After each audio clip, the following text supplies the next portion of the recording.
Hey campers! Today our virtual activity is going to be making Play-Doh.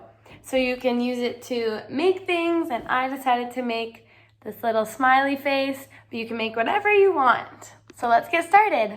For the ingredients, you're going to need 2 cups of plain flour, 2 tablespoons of vegetable oil, half a cup of salt, 2 tablespoons of cream of tartar, 1.5 cups of boiling water, and some food coloring.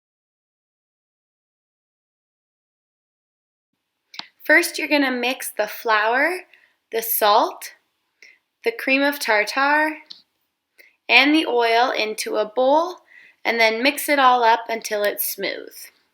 While I was mixing, I put some water in a kettle on the stove to boil so that I could have my boiling water. And then once it was ready, I poured it into my 1 cup, and then I put my food coloring, I chose blue, into the boiling water.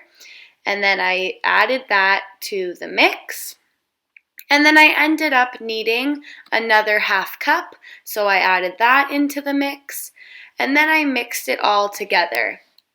You're going to have to mix it for a few minutes, but as you can see, it starts to turn all one color, and that's how you know that it's mixed. And it's going to be kind of sticky.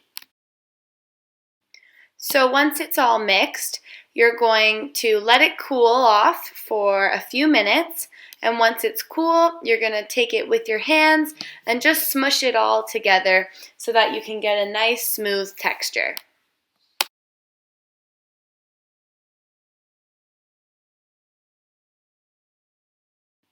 So after I mixed it with my hands for a while, it was a really nice texture, and I just rolled it into a ball.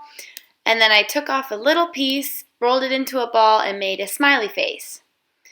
Thanks so much, guys, for watching. I hope you have fun playing with your Play-Doh, and feel free to show us what you make with your Play-Doh at the end.